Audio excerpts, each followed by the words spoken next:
press the bell icon on the YouTube app and never miss another update.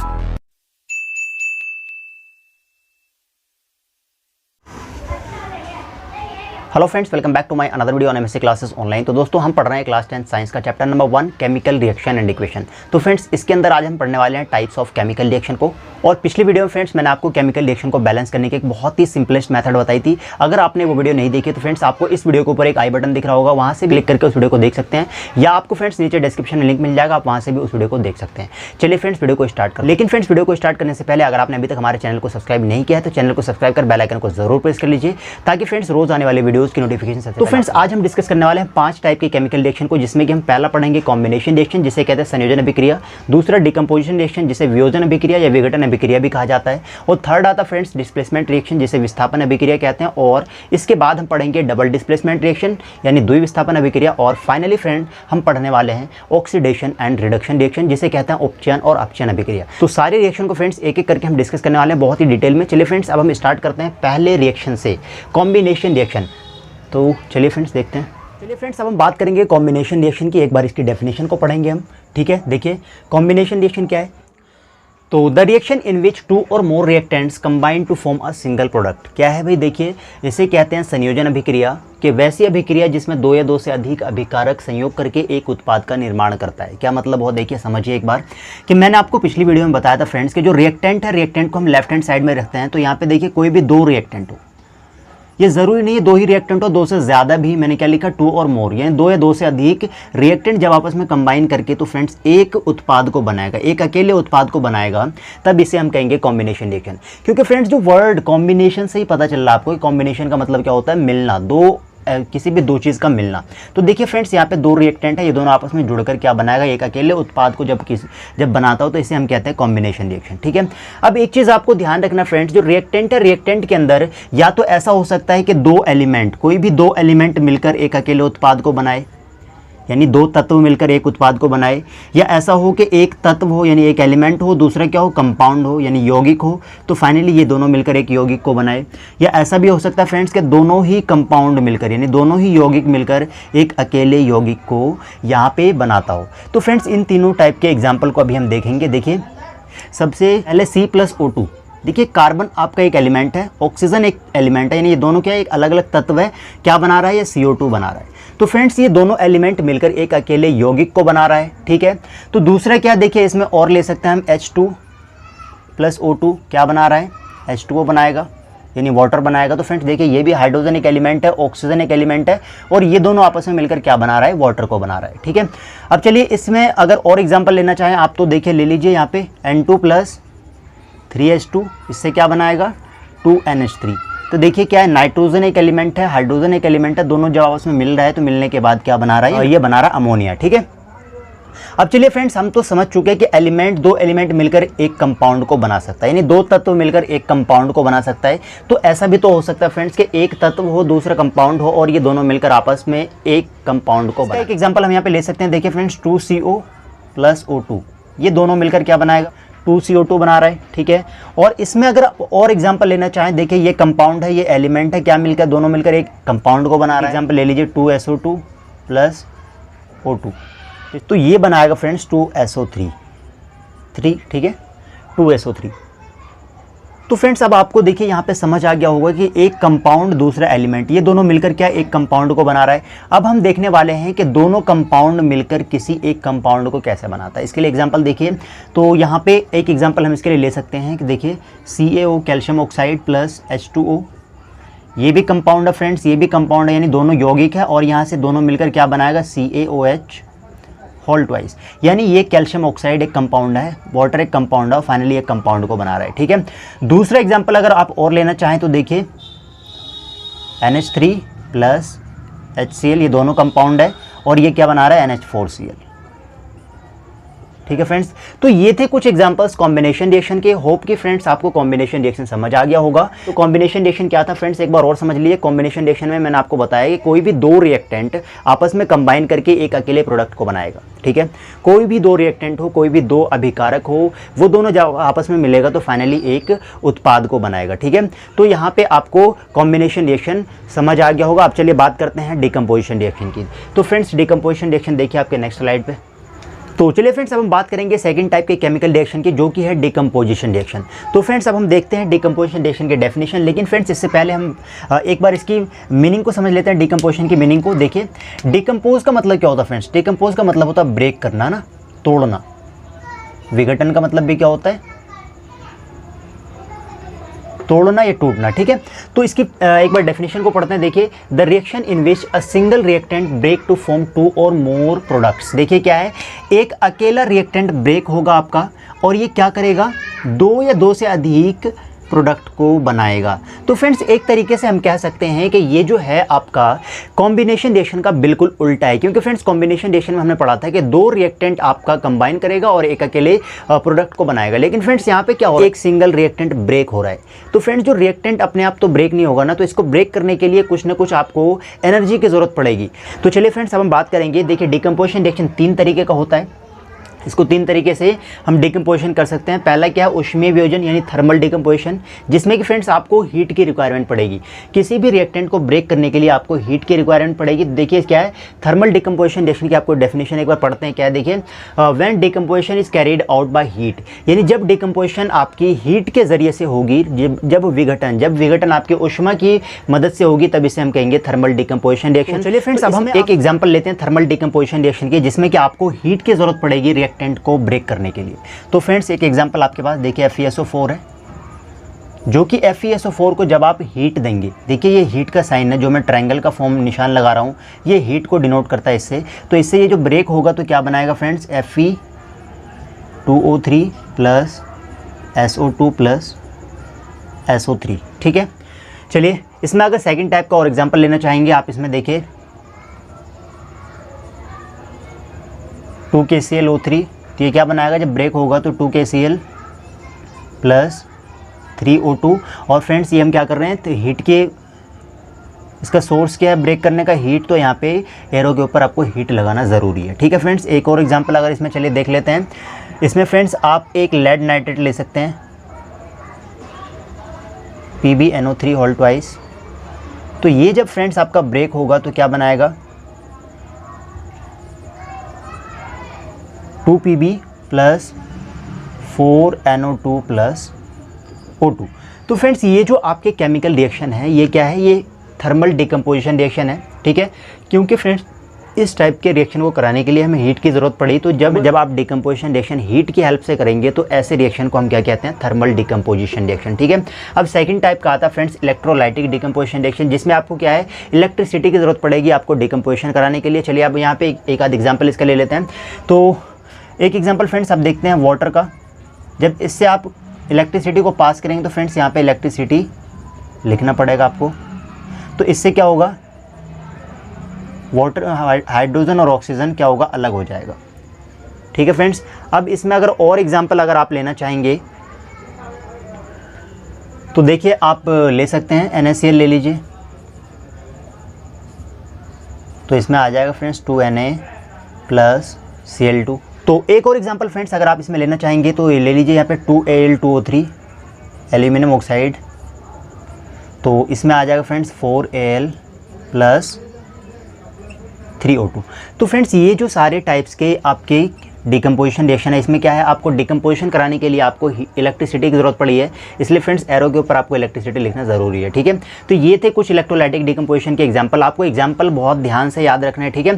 Third आता आपका photolytic decomposition reaction, जिसमें कि friends आपको क्या है, फोटोलाइटिक डिकम्पोजिशन रिएक्शन, ये डिकम्पोजिशन रिएक्शन का एक ऐसा टाइप है जिसमें फिर डिकम्पोज कराने के लिए आपको फोटोलाइट यानी सनलाइट की ज़रूरत पड़ेगी, सनलाइट की ज़रूरत पड़ेगी। इसमें देखिए फ्रेंड्स एक आध एग्जाम्पल लेते हैं। एक एग्जाम्पल फ्रेंड्स आपका आता है इसके अंदर AgCl का, सिल्वर क्लोराइड का। तो जैसे फ्रेंड्स इसमें सनलाइट देंगे आप तो क्या होगा, इसमें ये Ag प्लस Cl2, ये आपस में क्या होगा, ब्रेक हो जाएगा। शुरू में फ्रेंड्स इसका जो कलर होता है AgCl का, ये वाइट होता है। जब आप क्या करेंगे, AgCl का कोई भी पाउडर चाइना डिश के अंदर आप लेकर इसे जब आप धूप में छोड़ देंगे तो फ्रेंड्स शुरू में क्या होता है, AgCl का कलर वाइट होता है। जब आप इसे सनलाइट की प्रेजेंस में छोड़ देंगे तो क्या होगा, ये डिकम्पोज होकर Ag और Cl में ब्रेक हो जाएगा और फाइनली क्या बनाएगा, ये जो Ag है ये ग्रे कलर में कन्वर्ट हो जाएगा। ठीक है फ्रेंड्स, इसमें अगर एक और एग्जाम्पल और लेना चाहेंगे तो ये आप ले सकते हैं AgBr। तो इससे क्या होगा फ्रेंड्स, ये जो ब्रेक होगा तो क्या बनाएगा, 2Ag प्लस Br2। और इसमें फ्रेंड्स एक चीज़ आपको और ध्यान रखना है कि जब आपको एक क्वेश्चन डायरेक्ट पूछ लिया जाता है कि name the chemical reaction which is used in the black and white photography. तो friends white and black photography में इन दोनों केमिकल रिएक्शन का यूज़ होता है, आपको याद रखना है। ठीक है फ्रेंड्स, जो फोटोलाइटिक डिकम्पोजिशन रिएक्शन के मैंने दोनों एग्जांपल बताए हैं, AgCl और AgBr का, तो आपको याद रखना है कि ये जो रिएक्शन है इसका यूज़ होता है वाइट एंड ब्लैक फोटोग्राफी के अंदर। ठीक है फ्रेंड्स, तो ये थे डिकम्पोजिशन रिएक्शन। एक बार और समझ लीजिए डिकम्पोजिशन रिएक्शन क्या है। मैंने आपको बताया है कि डिकम्पोजिशन का मतलब होता है टूटना, और एक अकेला रिएक्टेंट टूटेगा, दो या दो से अधिक प्रोडक्ट को बनाएगा। ठीक है फ्रेंड्स, ये जस्ट बिल्कुल क्या है, आपके कॉम्बिनेशन रिएक्शन का उल्टा है। ठीक है, अब इसमें क्या है, मैंने आपको बताया कि देखिए कॉम्बिनेशन रिएक्शन में तो दो रिएक्टेंट कंबाइन करके प्रोडक्ट को अपने आप बना रहा था, लेकिन फ्रेंड्स इसके अंदर क्या है, जब आप एक रिएक्टेंट को आप तोड़ेंगे तो तोड़ने के लिए फ्रेंड्स आपको एनर्जी की ज़रूरत पड़ेगी, और वो एनर्जी आपको किसी भी फॉर्म में चाहिए। तो फ्रेंड्स वो चाहे एनर्जी हीट की फॉर्म में हो सकती है, चाहे वो इलेक्ट्रिसिटी की फॉर्म में हो सकती है, चाहे आपकी सनलाइट की फॉर्म में हो सकती है। तो फ्रेंड्स अब हम बात करेंगे थर्ड टाइप के केमिकल रिएक्शन की, जो कि है डिस्प्लेसमेंट रिएक्शन। क्योंकि फ्रेंड्स इससे पहले हमने पढ़ा है कॉम्बिनेशन रिएक्शन पढ़ लिया, डिकम्पोजिशन रिएक्शन पढ़ लिया, अब हम पढ़ने वाले हैं डिस्प्लेसमेंट रिएक्शन। तो फ्रेंड्स जो डिस्प्लेसमेंट रिएक्शन है इसे हम कहते हैं विस्थापन अभिक्रिया। तो डिस्प्लेसमेंट वर्ड से ही आपको समझ में आ रहा होगा, डिस्प्लेस करना, यानी क्या करना, अपने पोजीशन से उसको रिमूव कर देना, डिस्प्लेस कर देना। तो फ्रेंड्स अब देखिए एक बार इसके डेफिनेशन को पढ़ते हैं। The reaction in which more reactive element displace less reactive element from its salt solution, यानी एक ऐसा रिएक्शन जिसमें कि जो ज़्यादा रिएक्टिव एलिमेंट हो उसको, जो कम रिएक्टिव एलिमेंट को उसके सॉल्ट सॉल्यूशन से क्या करता है, ये डिस्प्लेस कर देता है। देखिए फ्रेंड्स क्या लिखा हो, वैसी अभिक्रिया जिसमें अधिक क्रियाशील धातु कम क्रियाशील धातु को उसके विलयन से विस्थापित कर देता है। तो फ्रेंड्स अब यहाँ पे बात आती है कि अधिक क्रियाशील धातु कौन है और कम क्रियाशील धातु कौन है, इसको कैसे पहचानें। तो फ्रेंड्स इसके लिए मैंने आपको साइड में यहाँ पे रिएक्टिविटी सीरीज लिख रखा है, जिसे सक्रियता श्रेणी बोलते हैं। तो फ्रेंड्स इसके अंदर मैंने एलिमेंट्स लिख दिए हैं कि कौन सा एलिमेंट ज़्यादा रिएक्टिव है और कौन सा एलिमेंट कम रिएक्टिव है। ठीक है फ्रेंड्स, देखिए जैसे मैंने यहाँ पे लिखा हुआ, पहले पोटेशियम लिखा है, sodium, calcium, magnesium, aluminium, zinc, ferrous, lead, hydrogen, copper, mercury, silver, gold. तो फ्रेंड्स इसके अंदर क्या है, जो भी एलिमेंट मैंने यहाँ पे लिखा है ऊपर से नीचे की तरफ ये जो रिएक्टिविटी है यानी सक्रियता श्रेणी ऊपर से नीचे आने में ये डिक्रीज होती है, ये घटती है। तो फ्रेंड्स इसका मतलब क्या, जो ऊपर जो एलिमेंट है वो ज़्यादा रिएक्टिव है और एज़ कम्पेयर टू नीचे वाले एलिमेंट के। जैसे कि मान लीजिए अगर पोटेशियम है, पोटेशियम की बात करें तो ये सोडियम से ज़्यादा रिएक्टिव है, यानी जो एलिमेंट ऊपर है वो ज़्यादा रिएक्टिव है और जो एलिमेंट नीचे है वो कम रिएक्टिव है। ठीक है फ्रेंड्स, तो ये आपको क्या है, रिएक्टिविटी सीरीज याद होनी चाहिए, तभी आप डिस्प्लेसमेंट रिएक्शन को अच्छे से समझ पाएंगे। चलिए इसका एक एग्जाम्पल लेते हैं। देखिए क्या है एग्जाम्पल आपके पास, zinc plus copper sulphate. Copper sulphate friends एक कोई सॉल्यूशन है और जिंक क्या है, एक एलिमेंट है कोई। ठीक है, तो जिंक एलिमेंट क्या करता है, कॉपर सल्फेट को, यहाँ पे देखिए कॉपर सल्फेट के अंदर ये सॉल्ट सॉल्यूशन है, यानी कॉपर क्या है, ये मेटल है। ठीक है, और ये मेटल कॉपर है और जिंक है। अब जिंक और कॉपर में फ्रेंड्स हमें देखना पड़ेगा कि कौन ज़्यादा रिएक्टिव है, तभी तो फ्रेंड्स अब हम डिस्प्लेसमेंट रिएक्शन की आगे हम देखेंगे। लेकिन इससे पहले हमें समझना पड़ेगा कि जिंक और कॉपर में कौन ज़्यादा रिएक्टिव है, इसको समझना बहुत ज़रूरी है। देखिए अब चलते हैं हम रिएक्टिविटी सीरीज की तरफ। जिंक और कॉपर को ढूंढिए कहाँ है। देखिए जिंक फ्रेंड्स आपका ये रहा और कॉपर कहाँ है, कॉपर आपका ये रहा। तो अब इन दोनों में देखिए फ्रेंड्स ऊपर कौन आ रहा है, ऊपर आ रहा है जिंक, कॉपर नीचे आ रहा है। तो फ्रेंड्स जिंक ज़्यादा ताकतवर है, कॉपर कम ताकतवर है। तो क्या करेगा, जो जिंक ज़्यादा ताकतवर है यानी ज़्यादा रिएक्टिव है, ये ज़्यादा रिएक्टिव होने की वजह से क्या करेगा, ये इसको कॉपर सल्फेट के सॉल्यूशन से कॉपर को रिमूव कर देगा। कुछ इस तरीके से फ्रेंड्स, जैसे देखिए एक अकेला कोई एलिमेंट है और कोई दो एलिमेंट एक साथ है, एलिमेंट या कंपाउंड एक साथ है। तो फ्रेंड्स क्या करता है, ये ए आएगा यानी बी को क्या करता है, इसके बी को रिमूव करके सी के साथ जुड़ जाएगा और बी को क्या करेगा, ये डिस्प्लेस कर देगा। ठीक है फ्रेंड्स, अब यहाँ पे देखिए जिंक क्या करेगा, ठीक इसी तरीके से कॉपर को रिमूव कर देगा, यानी कॉपर को साइड कर देगा। जैसे देखिए ये कॉपर साइड हो जाएगा और जिंक क्या करेगा, खुद सल्फेट के साथ आकर जुड़ जाएगा। क्योंकि फ्रेंड्स जिंक जो है ज़्यादा ताकतवर है और अधिक क्रियाशील, अधिक रिएक्टिव होने की वजह से जिंक जो है कॉपर सल्फेट के सॉल्यूशन से कॉपर को रिमूव कर देता है और खुद क्या है, सल्फेट के साथ जुड़कर जिंक सल्फेट बना लेता है। ठीक है, अब देखिए ठीक इसी तरीके से एक और एग्जांपल आपका फेरस और कॉपर का है। देखिए अब यहाँ पे है फेरस और कॉपर। अब आपको रिएक्टिविटी सीरीज़ के अंदर फेरस और कॉपर में देखना है कि कौन ज़्यादा रिएक्टिव है। तो फेरस देखिए फ्रेंड्स, आपका फेरस ये रहा और कॉपर किधर है, कॉपर ये रहा। तो फ्रेंड्स इन दोनों में देखिए फेरस ऊपर आ रहा है, तो इसका मतलब क्या, फेरस ज़्यादा यहाँ पे रिएक्टिव है और कॉपर कम रिएक्टिव है। तो क्या करेगा फ्रेंड्स, फेरस ज़्यादा रिएक्टिव होने की वजह से इस कॉपर को क्या करेगा, डिस्प्लेस कर देगा, यानी कॉपर को क्या करेगा, ये साइड में कर देगा और इसके साथ साथ ये सल्फेट के साथ आकर जुड़कर ये फेरस सल्फेट बना लेगा। ठीक है फ्रेंड्स। अब थर्ड एग्जांपल देखिए, एक और मैग्नीशियम है आपके पास और हाइड्रोजन है। ये मैग्नीशियम और हाइड्रोजन है। तो मैग्नीशियम और हाइड्रोजन में देखिए कौन ज़्यादा रिएक्टिव है। तो फ्रेंड्स मैग्नीशियम आपका ये रहा और हाइड्रोजन आपका ये है। तो मैग्नीशियम और हाइड्रोजन में ऑलरेडी यहाँ पे दिख रहा है कि मैग्नीशियम ऊपर है और हाइड्रोजन नीचे है। तो मैग्नीशियम ज़्यादा रिएक्टिव है। तो क्या करेगा फ्रेंड्स, सेम इसी तरीके से मैग्नीशियम हाइड्रोजन को रिमूव करेगा, यानी हाइड्रोजन को डिस्प्लेस कर देगा, हाइड्रोजन को साइड कर देगा और ये खुद क्या है, क्लोरीन के साथ आकर जुड़ जाएगा। क्या बना लेगा, मैग्नीशियम क्लोराइड, MgCl2। ओके। अब देखिए फ्रेंड्स इसके साथ साथ ये तो आपके कुछ मैंने एग्जांपल दिए, आपको समझ आ गया होगा कि रिएक्टिव कौन सा ज़्यादा रिएक्टिव एलिमेंट है और कौन सा कम रिएक्टिव एलिमेंट है, वो आपको रिएक्टिविटी सीरीज से पता चल जाएगी। इससे आप फ्रेंड्स किसी भी डिस्प्लेसमेंट रिएक्शन को आसानी से पहचान सकते हैं। ठीक है। अब एक एग्जाम्पल फ्रेंड्स आपको यहाँ पर मैंने लिखा हुआ देखिए, फेरस और जिंक, फेरस प्लस ZnSO4। अब इसमें देखिए फ्रेंड्स क्या, फेरस आपका एक अलग है, ZnSO4 अलग है। तो बात यहाँ पे है फ्रेंड्स, फेरस और जिंक के अंदर कौन सा ज़्यादा रिएक्टिव है, अब ये हमें देखना है। तो फ्रेंड्स अगर आपको रिएक्टिविटी सीरीज़ याद नहीं होगी तो आप क्या करेंगे, फेरस ऐसे आप इसे परफॉर्म कर देंगे, ferrous sulphate plus zinc, zinc को आप डिस्प्लेस कर देंगे। जबकि फ्रेंड्स ये इक्वेशन आपकी गलत हो जाएगी, क्योंकि ये जो रिएक्शन है ये रिएक्शन ही गलत है। क्योंकि देखिए फेरस क्या है, फेरस और जिंक में आप देखिए फेरस आपका कहाँ पे है, फेरस आपका फ्रेंड्स ये रहा और जिंक कहाँ है, ये है। तो अब फेरस और जिंक में देखिए कौन ज़्यादा रिएक्टिव है। तो फ्रेंड्स जिंक ज़्यादा रिएक्टिव है, तो ये फेरस कम रिएक्टिव है। कम रिएक्टिव होने की वजह से जिंक को ये डिस्प्लेस नहीं कर सकता। तो डिस्प्लेस करेगा नहीं तो ये रिएक्शन होगा ही नहीं। तो ये रिएक्शन क्या है, इसमें नो रिएक्शन, कोई भी रिएक्शन नहीं होगी। तो होप कि फ्रेंड्स आपको डिस्प्लेसमेंट रिएक्शन समझ आ गया होगा। अगर आपको फ्रेंड्स डिस्प्लेसमेंट रिएक्शन समझ आ गया हो तो चलिए अब नेक्स्ट देखते हैं। नेक्स्ट इसके बाद आता है डबल डिस्प्लेसमेंट रिएक्शन, और डबल डिस्प्लेसमेंट रिएक्शन को एक बार समझ लेते हैं। तो चलिए friends double displacement reaction next slide. अब हम पढ़ेंगे फोर्थ टाइप के केमिकल रिएक्शन को, जो कि है डबल डिस्प्लेसमेंट रिएक्शन। तो फ्रेंड्स जो वर्ड डबल डिस्प्लेसमेंट रिएक्शन है, इससे आपको पता चल रहा होगा डबल डिस्प्लेसमेंट यानी डिस्प्लेसमेंट तो हो रहा है लेकिन डबल यानी दोनों तरफ से हो रहा है। चलिए एक बार इसके डेफिनेशन को पढ़ते हैं फिर समझते हैं। देखिए, a reaction in which new compound formed by mutual exchange of ions between two compounds. क्या मतलब हुआ कि वैसी अभिक्रिया जिसमें दो यौगिक के बीच आयनों का आदान प्रदान होता है। अब देखिए यौगिक क्या है, यौगिक फ्रेंड्स क्या होते हैं, दो एलिमेंट के मिलने से ही तो बनता है। मान लीजिए आपके पास एक एलिमेंट ये है, दूसरा ये है, तो इनसे मिलकर एक यौगिक बन रहा है। दूसरा यौगिक इसी तरीके से आप लिखिए C और D। ठीक है फ्रेंड्स। अब देखिए इनके अंदर क्या होता है, जब आप एक यौगिक को बनाते हैं तो पहले वाला जो एलिमेंट होता है उस पर ऑटोमेटिक यानी प्लस का चार्ज होता है, दूसरे पे माइनस का होता है। इसी तरीके से C पे प्लस का चार्ज, D पे माइनस का चार्ज। अब यहाँ पे क्या है, ये एक यौगिक आपका ये हो गया, दूसरा यौगिक ये हो गया। अब फ्रेंड्स क्या है, इन दोनों के बीच आयनों का आदान प्रदान होगा। देखिए A प्लस है तो ये वाला किसके साथ जाएगा, इसके साथ, ये D के साथ जुड़ जाएगा जाके, और C जो है ये B के साथ जुड़ जाएगा, क्योंकि फ्रेंड्स आयनों का आदान प्रदान हो रहा है, प्लस वाला माइनस के साथ और माइनस वाला प्लस के साथ। तो देखिए क्या है, A क्या बनाएगा, ये AD बनाएगा प्लस BC।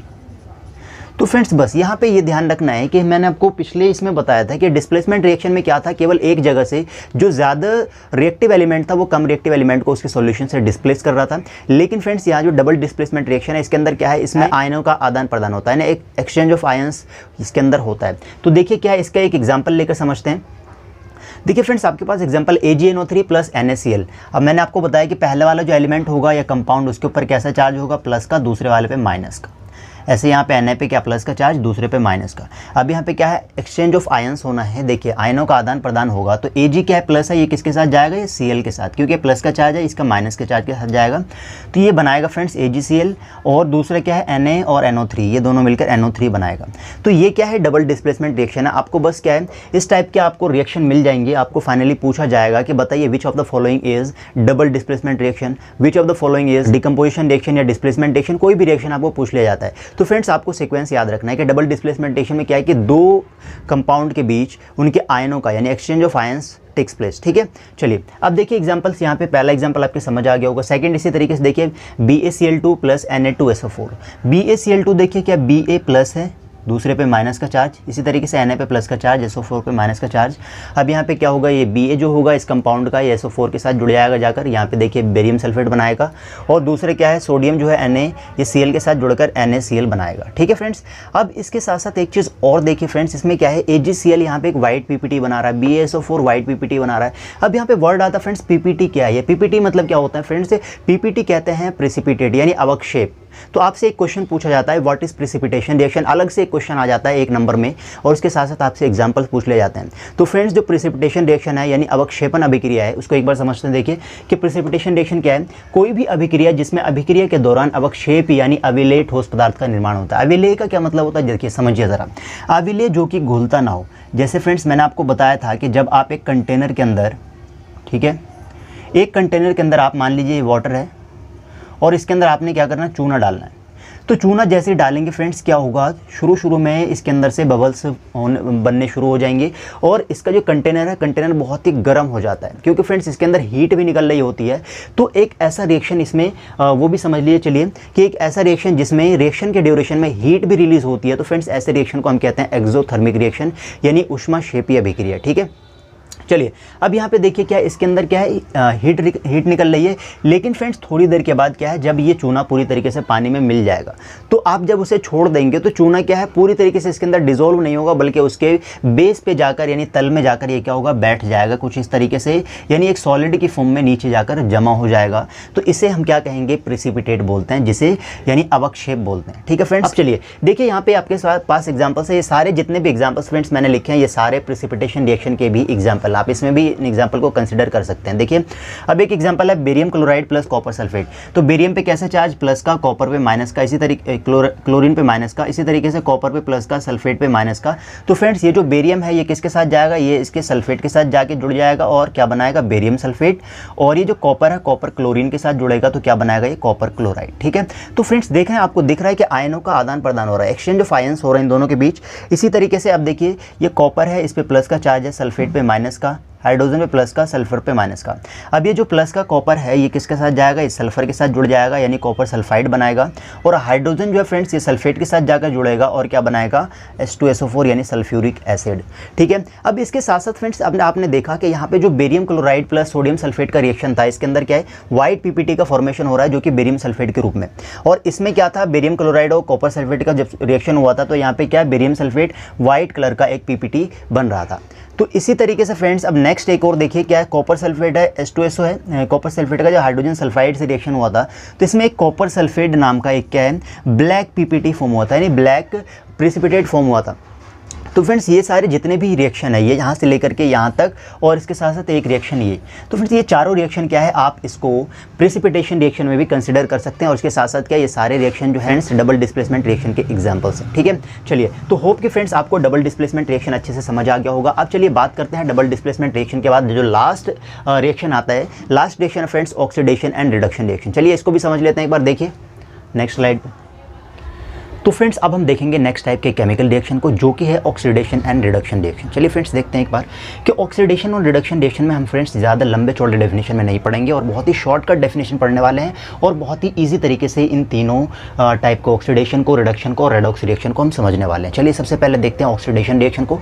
तो फ्रेंड्स ऑक्सीडेशन रिएक्शन का क्या मतलब होता है, the addition of oxygen to the reactant. क्या मतलब हुआ फ्रेंड्स, किसी भी रिएक्टेंट के अंदर ऑक्सीजन का जुड़ना ही ऑक्सीडेशन कहलाता है। ठीक है, एक बार और देखिए, किसी भी रिएक्टेंट के अंदर ऑक्सीजन का जुड़ना यानी अभिकारक के अंदर ऑक्सीजन का जुड़ना ही ऑक्सीडेशन कहलाता है। देखिए क्या है, या इसकी दो डेफिनेशन है, दोनों डेफिनेशन आपको याद रखनी है कि फ्रेंड्स किसी भी रिएक्टेंट के अंदर ऑक्सीजन का जुड़ना ऑक्सीडेशन कहलाता है और किसी भी रिएक्टेंट के अंदर से हाइड्रोजन का निकलना भी ऑक्सीडेशन कहलाता है। देखिए क्या है, addition of oxygen to the reactant, जो किसी भी रिएक्टेंट के अंदर ऑक्सीजन का जुड़ना ऑक्सीडेशन कहलाएगा। दूसरा क्या है, removal of hydrogen from reactant, यानी रिएक्टेंट के अंदर से हाइड्रोजन का निकलना भी क्या है, आपका ऑक्सीडेशन कहलाएगा। अब चलिए यहाँ पे एग्जांपल देखिए फ्रेंड्स, यहाँ पे क्या है, कार्बन है। ठीक है, इस कार्बन के अंदर क्या हुआ, देखिए ये कार्बन यहाँ पे रिएक्टेंट की साइड है और इसको देखना है प्रोडक्ट की साइड। क्या है, इसके अंदर से ऑक्सीजन जुड़ा है ना, ऑक्सीजन जुड़ने के बाद फ्रेंड्स यहाँ पे ये CO2 बना रहा है। तो यहाँ पे देखिए ऑक्सीडेशन किसका हुआ। यहाँ पे अगर आपसे क्वेश्चन पूछा जाए कि कोई इनमें से किस एलिमेंट का ऑक्सीडेशन हुआ, तो फ्रेंड्स देखिए यहाँ पे कार्बन था।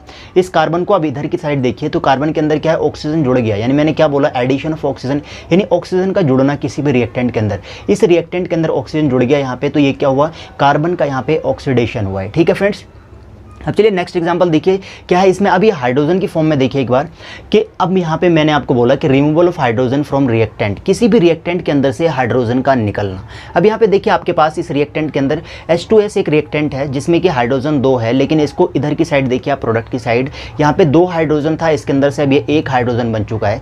तो क्या है देखिए फ्रेंड्स, मैंने क्या बोला, रिमूवल ऑफ हाइड्रोजन, हाइड्रोजन का निकलना। तो 2 हाइड्रोजन इधर थे और ये इधर 1 हाइड्रोजन बन चुका है। तो यानी H2S का भी क्या हुआ, यहाँ पे ऑक्सीडेशन हो गया, यहाँ पे कार्बन ऑक्सीडेशन हुआ। ठीक है। अब इसमें देखिए थर्ड एग्जांपल है फ्रेंड्स, लेड ऑक्साइड है प्लस कार्बन, तो लेड प्लस कार्बन डाइऑक्साइड है। तो यहाँ पे आप देखिए लेड ऑक्साइड क्या है, इसके अंदर क्या है, मैंने बोला ऑक्सीजन का जुड़ना। तो देखिए इधर ऑक्सीजन किस में जुड़ रहा है, ये रिएक्टेंट कार्बन है, कार्बन के अंदर से ऑक्सीजन यहाँ पे इधर आके जुड़ रहा है। तो क्या है, कार्बन का क्या हुआ, ऑक्सीडेशन हो गया फ्रेंड्स। लेकिन अब देखिए लेड ऑक्साइड का क्या, लेड ऑक्साइड के अंदर ऑक्सीजन जुड़ा हुआ था और ये इधर क्या है, केवल लेड बचा हुआ है। तो इसके अंदर क्या है, लेड से ऑक्सीजन निकल चुका है, लेड ऑक्साइड से। तो यहाँ पे इसका क्या हुआ, रिडक्शन हुआ। ठीक है, ये अभी हम आगे पढ़ेंगे। फिलहाल आप ऑक्सीडेशन को समझ लीजिए। ऑक्सीडेशन में मैंने आपको क्या बताया कि किसी भी रिएक्टेंट के अंदर ऑक्सीजन का जुड़ना ऑक्सीडेशन कहलाता है। ठीक है। अब चलिए बात करते हैं फ्रेंड्स रिडक्शन की। तो रिडक्शन में क्या बोला, अभी जिसका जस्ट उल्टा समझ सकते हैं। इसमें क्या बताया था मैंने आपको, एडिशन ऑफ ऑक्सीजन, यहाँ पे आप समझ सकते हैं removal of oxygen from reactant, किसी भी रिएक्टेंट के अंदर से ऑक्सीजन का निकलना। ठीक है, रिडक्शन कहलाएगा। या क्या है, यहाँ पे देखिए एडिशन ऑफ ऑक्सीजन है, तो यहाँ पे हम बोलेंगे addition of hydrogen to the reactant. किसी भी रिएक्टेंट के अंदर हाइड्रोजन का जुड़ना और ऑक्सीजन का निकलना ही रिडक्शन कहलाता है। किसी भी रिएक्टेंट से हाइड्रोजन का जुड़ना और ऑक्सीजन का निकलना रिडक्शन कहलाएगा। अब इसके यहाँ पे इसके एग्जाम्पल को यहाँ पे देखिए, H2S क्या है, H2S के अंदर यहाँ पे इसको आप इधर देखिए ज़रा, इसके अंदर से क्या हुआ, हाइड्रोजन निकल गया। तो यहाँ पे क्या हुआ फ्रेंड्स, हाइड्रोजन का निकलना क्या कहलाएगा, हाइड्रोजन का निकलना यहाँ पे ऑक्सीडेशन कहलाता है।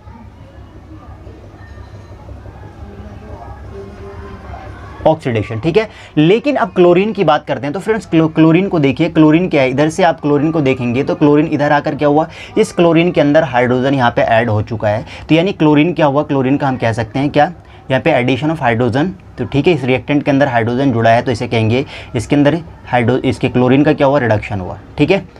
अब दूसरे एग्जांपल देखिए, यहाँ पे CuO + H2। तो यहाँ पे कॉपर ऑक्साइड है, कॉपर ऑक्साइड से क्या है, देखिए इधर केवल कॉपर बचा हुआ है। तो इसके अंदर इसका मतलब क्या हुआ, कॉपर ऑक्साइड से फ्रेंड्स कॉपर निकल चुका है। तो देखिए क्या, द रिमूवल ऑफ ऑक्सीजन। तो यानी कॉपर ऑक्साइड से इधर आकर कॉपर निकल चुका है। तो इससे हम कह सकते हैं कि फ्रेंड्स कॉपर ऑक्साइड का क्या हुआ, इसका रिडक्शन हो गया। ठीक है। अब थर्ड एग्जांपल देखिए क्या है, थर्ड एग्जांपल H2S + I2 है। इसमें आपका क्या है, एडिशन ऑफ हाइड्रोजन। तो अब देखिए हाइड्रोजन किस में जुड़ रहा है, यहाँ पे I2 यानी क्या है, आयोडीन है। इसके अंदर इधर आकर आप देखेंगे तो हाइड्रोजन आयोडाइड बन जाता है। तो यानी देखिए इसके अंदर क्या है, हाइड्रोजन जुड़ गया। तो यानी आयोडीन के अंदर इधर हाइड्रोजन जुड़ गया आकर, तो हम कहेंगे कि आयोडीन का क्या हुआ, रिडक्शन हुआ। ठीक है। अब बाकी जो फ्रेंड्स H2S इधर आकर क्या है, केवल S बचा हुआ है, इसके अंदर से हाइड्रोजन निकल गया। तो फ्रेंड्स हाइड्रोजन का निकलना क्या है, ये ऑक्सीडेशन रिएक्शन है। तो ये जो फ्रेंड्स मैंने एग्जाम्पल लिखा हुआ है, इसके अंदर दोनों टाइप के ये हो रहे हैं, दोनों टाइप के रिएक्शन हो रहे हैं कि ऑक्सीडेशन भी हो रहा है, रिडक्शन भी हो रहा है। तो फ्रेंड्स हमें फिलहाल अभी इसमें रिडक्शन को समझना है। तो देखिए रिडक्शन किसके अंदर हुआ, रिडक्शन का मतलब क्या, हाइड्रोजन का जुड़ना। तो देखिए फ्रेंड्स आयोडीन के अंदर क्या हुआ, इधर आकर आयोडीन के अंदर हाइड्रोजन जुड़ गया, तो हम कहेंगे आयोडीन का क्या हुआ, रिडक्शन हुआ। ठीक है फ्रेंड्स। अब थर्ड टाइप का देखिए, इसी में आता है रेडॉक्स रिएक्शन। रेडॉक्स का मतलब समझिए फ्रेंड्स, रेडॉक्स का क्या मतलब हो, देखिए रेड, इसके 2 वर्ड के अलग अलग वर्ड को इसको ब्रेक करेंगे तो रेडॉक्स, जो शुरू के 3 यहाँ पे लेटर है, रेडॉक्स RED, ये फ्रेंड्स डिनोट करता है रिडक्शन को, और OX डिनोट करता है ऑक्सीडेशन को। तो इसका मतलब क्या है कि ऑक्सीडेशन और रिडक्शन, जब किसी भी रिएक्शन के अंदर जब ऑक्सीडेशन और रिडक्शन दोनों एक साथ हो, तो ऐसे टाइप के रिएक्शन को हम रेडॉक्स रिएक्शन कहते हैं। ठीक है। अब यहाँ पे देखिए फ्रेंड्स, जो एग्जांपल मैंने इधर आपको दिया था, इसमें भी कुछ टाइप की कुछ ऐसे ही थे, रेडॉक्स रिएक्शन के भी एग्जांपल हैं ये। अब देखिए इसके अंदर क्या है, इसको एक बार पढ़ लेते हैं। The reaction in which oxidation and reduction takes place together. ठीक है। तो ऐसा रिएक्शन, ये 2 बार लिखा गया। ठीक है। तो फ्रेंड्स ऐसा रिएक्शन जिसके अंदर ऑक्सीडेशन और रिडक्शन एक साथ हो रहा हो उसे हम कहते हैं रेडॉक्स रिएक्शन। तो रेडॉक्स रिएक्शन क्या होता है, एक बार समझ लीजिए कि ऐसा रिएक्शन जिसमें रिएक्टेंट के अंदर एक साथ एक रिएक्टेंट के अंदर ऑक्सीडेशन भी हो रहा हो और रिडक्शन भी हो रहा हो, तो ऐसे रिएक्शन को हम रेडॉक्स रिएक्शन कहते हैं। अब चलिए एग्जांपल की हेल्प से इसको समझते हैं। देखिए फ्रेंड्स, आपके पास H2S है प्लस Cl2। अब देखिए यहाँ पे क्या है, H2S की पहले हम बात करेंगे फ्रेंड्स। H2S को यहाँ पे देखिए इधर से यहाँ पे जो कि अब तो फ्रेंड्स यहाँ पे आपको दिख रहा है कि H2S यहाँ पे सल्फर के साथ हाइड्रोजन जुड़ा हुआ था, लेकिन यहाँ पे क्या हुआ, सल्फर ने हाइड्रोजन को लूज कर दिया, यहाँ से इसका हाइड्रोजन निकल गया। तो हाइड्रोजन का निकलना क्या कहलाता है, मैंने आपको बताया था कि रिमूवल ऑफ हाइड्रोजन ये ऑक्सीडेशन कहलाता है। तो ये देखिए इसका क्या हुआ, ऑक्सीडेशन हो गया, H2S का क्या हुआ, ऑक्सीडेशन हो गया। अब लेकिन क्लोरीन की बात करेंगे फ्रेंड्स, तो क्लोरीन के अंदर क्या हो रहा है देखिए, तो क्लोरीन के अंदर देखिए यहाँ पे इस क्लोरीन के अंदर क्या हुआ, हाइड्रोजन जुड़ गया। ये क्लोरीन अकेला था लेकिन इधर क्लोरीन के साथ हाइड्रोजन जुड़ गया। तो हाइड्रोजन का जुड़ना क्या कहलाता है, एडिशन ऑफ हाइड्रोजन, ये रिडक्शन कहलाता है। तो इस क्लोरीन का क्या हो गया, रिडक्शन हो गया। ठीक है फ्रेंड्स, अब आप देखिए यहाँ पे इस रिएक्शन के अंदर दोनों टाइप का रिएक्शन हो रहा है, ऑक्सीडेशन भी हो रहा है, रिडक्शन भी हो रहा है, इसलिए हमने इस रिएक्शन का नाम क्या दिया है, रेडॉक्स रिएक्शन। ठीक है, इसके बाद सेकंड देखिए, ये तो फ्रेंड्स हमने समझा हाइड्रोजन के टर्म में। अब ऑक्सीडेशन के टर्म में एक बार समझते हैं। देखिए यहाँ पे कॉपर ऑक्साइड को समझते हैं। देखिए कॉपर ऑक्साइड से इधर देखिए कॉपर को, इस कॉपर ऑक्साइड से कॉपर ऑक्सीजन निकल चुका है। तो ऑक्सीजन का निकलना क्या कहलाता है, देखिए रिमूवल ऑफ ऑक्सीजन, ये रिडक्शन कहलाता है। तो कॉपर ऑक्साइड का क्या हो गया यहाँ पे फ्रेंड्स, ये रिडक्शन हो गया। लेकिन अब बात करेंगे हाइड्रोजन की, तो हाइड्रोजन का देखिए क्या, इधर से हाइड्रोजन को आप यहाँ इधर कंपेयर करिए, तो हाइड्रोजन फ्रेंड्स इधर अकेला था लेकिन इसके अंदर हाइड्रोजन में ऑक्सीजन जुड़ गया। तो जब ऑक्सीजन का जुड़ना क्या कहलाता है, ऑक्सीडेशन कहलाता है। तो फ्रेंड्स यहाँ पे हाइड्रोजन का क्या हो गया, ऑक्सीडेशन हो गया। ठीक है, अब चलिए एक और एग्जाम्पल देखते हैं। अगर आपको इन दोनों एग्जाम्पल में थोड़ी भी डाउट रही हो समझने में, तो थर्ड एग्जाम्पल लेते हैं, इनमें बहुत ही अच्छे से आपका क्लियर हो जाएगा। देखिए तो ये MnO2 है, मैग्नीज डाइऑक्साइड, इसके अंदर क्या है, HCl को हमने ऐड किया हुआ है। तो सबसे पहले आप समझिए इस मैग्नीज डाइऑक्साइड का, इधर समझिए जरा, यहाँ पे क्या हुआ, इसके अंदर से ऑक्सीजन निकल चुका है। देखिए मैग्नीज क्लोराइड बन गया, यहाँ पे MnCl2 बन गया। तो फ्रेंड्स इसके अंदर से ऑक्सीजन यहाँ पे निकल चुका है, तो इसलिए हम कहेंगे कि मैग्नीज ऑक्साइड का क्या हुआ, ऑक्सीजन निकला। तो ऑक्सीजन निकलना क्या कहलाता है, देखिए रिमूवल ऑफ ऑक्सीजन, ये क्या कहलाता है, रिडक्शन। तो मैग्नीज डाइऑक्साइड का ये हो गया रिडक्शन। और दूसरा क्या है, HCl की बात करेंगे तो फ्रेंड्स HCl से देखिए यहाँ पे इसके अंदर क्या हुआ, इस हाइड्रोजन के अंदर ऑक्सीजन आकर यहाँ पे जुड़ चुका है। तो ऑक्सीजन का जुड़ना क्या कहलाता है, ऑक्सीडेशन। तो यहाँ पे हम कहेंगे HCl का क्या हो गया, ये ऑक्सीडेशन हो गया। तो फ्रेंड्स ऑक्सीडेशन और रिडक्शन दोनों टाइप्स के रिएक्शन एक ही रिएक्शन के अंदर हो रहा है, तो ऐसे रिएक्शन को हम क्या कहते हैं, रेडॉक्स रिएक्शन। तो होप कि फ्रेंड्स आपको oxidation reaction, reduction reaction and redox reaction अच्छे से समझ आ गया होगा। अब फ्रेंड्स हम बात करेंगे एक और चीज़ जो कि आपके लिए बहुत इंपॉर्टेंट है, हर बार आपसे पूछ लिया जाता है एग्जाम में, कि अगर आपको एक रिएक्शन दे दिया जाता है और आपसे पूछा जाता है कि बताइए इस रिएक्शन के अंदर ऑक्सीडाइजिंग एजेंट कौन है और रिड्यूसिंग एजेंट कौन है, तो फ्रेंड्स इन चीज़ को समझने में बच्चों को बहुत परेशानी आती है, बहुत दिक्कत आती है कि ऑक्सीडाइजिंग एजेंट क्या होता है, रिड्यूसिंग एजेंट क्या होता है। और ऑक्सीडेशन रिडक्शन तो समझ लेते हैं, लेकिन ऑक्सीडाइजिंग एजेंट और रिड्यूसिंग एजेंट पर समझने में थोड़ी दिक्कत होती है। देखिए एक बार बहुत ही ईजी तरीके से इसको समझते हैं कि फ्रेंड्स ऑक्सीडाइजिंग एजेंट को उल्टा समझ लीजिए आप, कि ऑक्सीडाइजिंग एजेंट क्या है, कि वो सब्सटेंस जिसके अंदर रिडक्शन हो रहा है, कि दो सब्सटेंस विच अंडरगो रिडक्शन, कि वो सब्सटेंस जिसके अंदर आपको अपचयन देखने को मिलता है उसे उपचायक कहते हैं। ठीक है, और रिड्यूसिंग एजेंट क्या है, कि the substance which undergo oxidation, कि एक ऐसा सब्सटेंस जिसके अंदर आपको ऑक्सीडेशन देखने को मिल रहा है उसे हम रिड्यूसिंग एजेंट कहते हैं। तो फ्रेंड्स एक बार और समझिए क्या है, देखिए कि वो सब्सटेंस, वैसा पदार्थ जिसके अंदर आपको क्या है, अब उपचयन देखने को मिलता है उसे अपचायक कहते हैं, और जिस पदार्थ के अंदर आपको अपचयन देखने को मिलता है उसे उपचायक कहते हैं। ठीक है फ्रेंड्स, अब चलिए समझते हैं जरा एक एग्जांपल की हेल्प से। आपसे अगर पूछा जाता है, मान लीजिए कोई एक छोटा सा एग्जांपल लेते हैं, मान लीजिए यहाँ पे हम लेते हैं CuO प्लस H2, तो ये बनाएगा Cu प्लस H2। तो फ्रेंड्स अब सबसे पहले इसके अंदर हम समझेंगे कि ऑक्सीडेशन किस में हो रहा है और रिडक्शन किसके अंदर हो रहा है। तो देखिए फ्रेंड्स ये कॉपर ऑक्साइड है, कॉपर ऑक्साइड से इधर क्या हुआ, देखिए इसका ऑक्सीजन निकल गया। तो ऑक्सीजन निकल गया, तो फ्रेंड्स ऑक्सीजन का निकलना क्या कहलाता है, ऑक्सीजन का निकलना ये कहलाता है रिडक्शन। तो कॉपर ऑक्साइड का क्या हुआ, यहाँ पे रिडक्शन हो गया, कॉपर ऑक्साइड का यहाँ पे रिडक्शन हो गया। अब हाइड्रोजन की बात करते हैं फ्रेंड्स, तो हाइड्रोजन को इधर आप देखिए एक बार, इस हाइड्रोजन के अंदर यहाँ पे ये हाइड्रोजन अकेला था, लेकिन फ्रेंड्स इस हाइड्रोजन के अंदर प्रोडक्ट साइड में ऑक्सीजन जुड़ चुका है। तो इसे अब देखिए ऑक्सीजन का जुड़ना क्या कहलाता है, ऑक्सीजन, एडिशन ऑफ ऑक्सीजन, ये कहलाता है ऑक्सीडेशन। तो हाइड्रोजन का यहाँ पे हो गया ऑक्सीडेशन। तो इसके अंदर तो फ्रेंड्स हमने बहुत इजी तरीके से ऑक्सीडेशन और रिडक्शन हमने अच्छे से पहचान लिया, लेकिन अब बात आती है ऑक्सीडाइजिंग एजेंट कौन है और रिड्यूसिंग एजेंट कौन है। देखिए फ्रेंड्स, ऑक्सीडाइजिंग एजेंट मैंने क्या बोला आपसे, एक बार फिर बोल रहा हूँ कि ऑक्सीडाइजिंग एजेंट वो होता है जिसके अंदर रिडक्शन होता है। तो देखिए रिडक्शन किसके अंदर हो रहा है, तो फ्रेंड्स रिडक्शन तो कॉपर ऑक्साइड का हुआ, तो कॉपर ऑक्साइड क्या हो गया यहाँ पे आपका, कॉपर ऑक्साइड आपका हो गया ऑक्सीडाइजिंग एजेंट। ठीक है, अब बात आती है कि the substance which undergo oxidation, वो सब्सटेंस जिसके अंदर ऑक्सीडेशन हो रहा है, यानी वो सब्सटेंस जिसके अंदर उपचयन हो रहा है, उसे अपचायक कहते हैं। तो उपचयन किसके अंदर हो रहा है फ्रेंड्स, H2 के अंदर उपचयन हो रहा है, यानी ऑक्सीडेशन H2 के अंदर हो रहा है, तो इसे हम कहते हैं रिड्यूसिंग एजेंट। होप कि फ्रेंड्स आपको ये सारी चीज़ें अच्छे से समझ आ गई होगी। तो फ्रेंड्स अब हम बात करेंगे ऑक्सीडेशन के क्या इफेक्ट हैं। ऑक्सीडेशन के इफेक्ट भी हैं फ्रेंड्स, के ऑक्सीडेशन के इफेक्ट क्या है, इसको एक बार अच्छे से चलिए समझते हैं।